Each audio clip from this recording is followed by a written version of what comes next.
So I just bent over to like give myself a little volume in my hair before I went on camera with you guys, and this is what the result was. I wanted to make this stuffed spaghetti squash. It's buffalo chicken stuffed spaghetti squash recipe for you guys. You liked the last one that I made, it seems like, the chicken taquitos with the cream spinach, and it's been a while, so I thought I would make another recipe for you. I eat a lot of chicken thighs when I'm doing low carb, and I'm trying to get back on that track. So keeping like good to eat food in the house that's low carb, that is typically homemade, is my favorite. So that is what I'm gonna do. So I'm gonna show you what we need and then go from there. If you like this video, at the end of the video, please give it a thumbs up, and then check out my Patreon page below if you want to come support my channel, help me make more videos. I would be so appreciative. Okay, so for the recipe, we're gonna need green onions. I cut the tops off these for another recipe, so I kind of only have white left. I'm okay with it. I do a lot of substitutions. Celery, just a couple sticks of celery. I get the pre-cut ones just to keep it easy and make these really accessible. The spaghetti squash, medium. This one looks more small to me, but we'll make do. The peppers, they call for bell peppers, but they only had these at the store, so I grabbed those. And chicken thighs. It might call for another kind of meat. I think it calls for breasts, but I'm using thighs because that's mostly what I do. Apple cider, for the sauce, apple cider vinegar, Worcestershire, hot sauce, garlic powder, and butter. I am going to preheat my oven to 350, and I've got a pan heating up right now, getting really hot for my chicken to cook. And then I have a baking sheet with parchment paper for my squash to cook on. And now I'm gonna prepare my squash while I let this pan heat up for the chicken, so it gets like really nice and hot, so you get a good sear on your chicken. Because, you know, when you do the searing on the chicken, it gets the flavor on there. I really recommend getting a really sharp knife for the kitchen if you don't have one already, but I'm gonna cut the ends off of my spaghetti squash just so they have like just so it has like two flat ends. And then I'm gonna take it this way and I'm gonna cut it in half lengthwise. And then, see all these like seeds and stuff? I'm gonna scoop those out, like the stringy part in the very middle and then the seeds.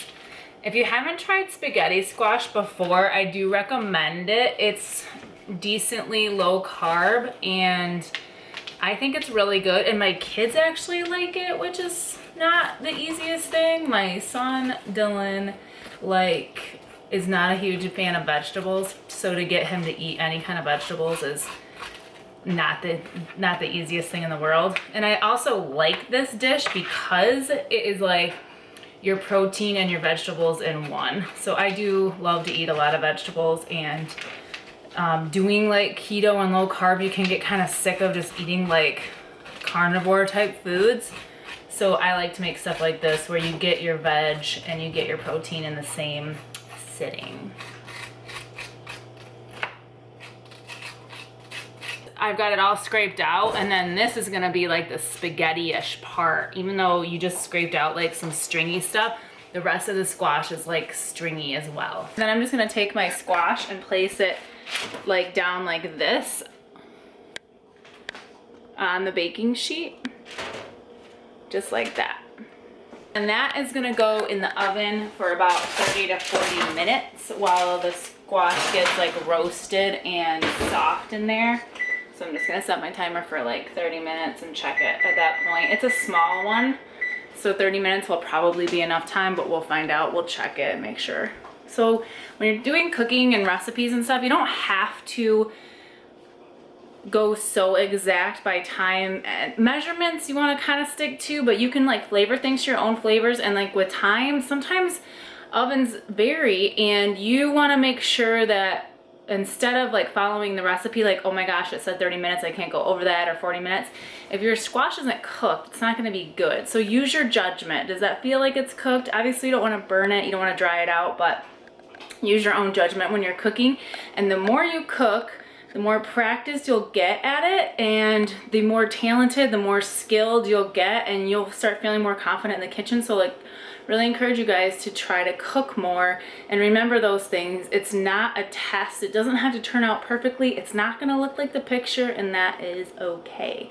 And also, once you start cooking, I think you're gonna prefer your own food to store-bought crap. Yes, it takes more time and energy, but it'll save you money and it'll be more delicious in my opinion because you have control over the flavors and you get to choose like what you like. Gross as it is, I'm just gonna stick my chicken in the pan. It calls for like 1.5 pounds of chicken, and I'm totally like guessing on this. I am always like gonna salt and pepper every like layer of a meal, of a dish that I'm making. So you want to salt and pepper your meat. You know how much salt and how much pepper you like. Just a little bit goes a long way on the pepper for me. These are going to cook for about 4 minutes, 5 minutes on one side, and then I'll flip them over and then cook them for another 5 minutes. So my chicken actually got a better sear on it than I thought, so I'm gonna go and put this in the bowl and we're gonna shred it. And then I am melting butter in this pan. The first stick, I actually took the dog outside to have a little bathroom break, and it burnt. So make sure this is locked. Plugged in is always helpful. Whoa, whoa, whoa, whoa, whoa. Did you guys catch my chicken flying out of the bowl? Nice touch, eh? This is the part you have to be careful with, as you just saw. Just turn it on the very lowest setting to start. And then I get my steam. And then I gotta check on my butter now. So 1/2 cup of hot sauce. 2 teaspoons of Worcestershire.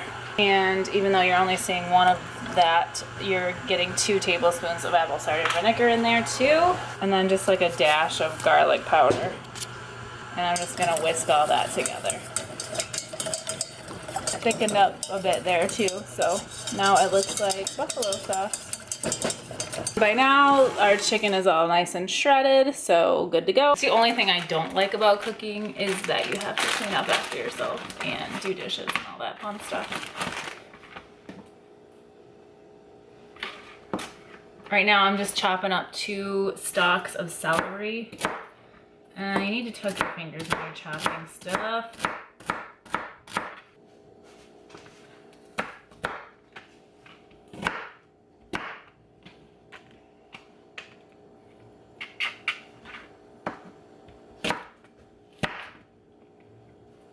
It did take about 40 minutes for my squash to get nice and done. And I am going to scoop out the insides of this now and put it in the bowl with my chicken, my veg, my sauce, and then I'm gonna mix it all up and put it back in the shell. All right, so I've got my chicken, my squash, my sauce, and my peppers and celery and onions, and I'm just gonna give this a stir, make sure it's all mixed up, and then we're gonna add it to the squash shells. So I definitely have way more chicken than I need, so I can just make like some extra lunches out of this, but I'm just gonna scoop. This is really hard to do on camera, but anything for you guys. Scooping the contents into these shells. To make it more like buffalo, you can put blue cheese crumbles on top, but I don't have any, so I'm just using mozzarella or like Italian shredded cheese. I'm gonna put this back in the oven for 10 more minutes.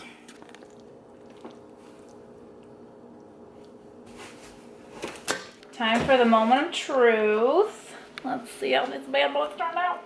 Oh yeah, they're looking good. Delicious. I think blue cheese would be yummy, and then maybe like some ranch too. I have ranch. I'm totally putting it on the top, but I'm just gonna try a bite right now.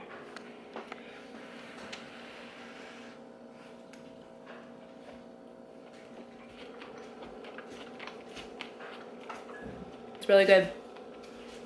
It's not like too, like, sometimes like the chicken thighs can be a little bit like fatty, like a lot of fat in your mouth, so that's not bad at all. And then like the peppers are still like a little bit uncooked, so that's kind of fun. There's a little bit of liquid, but it's gonna make really good leftovers, and I think it's good. It's got a nice kick to it, and I dig it. So I recommend trying that. This is my first time making this recipe. Would I make it again? I'm not sure yet.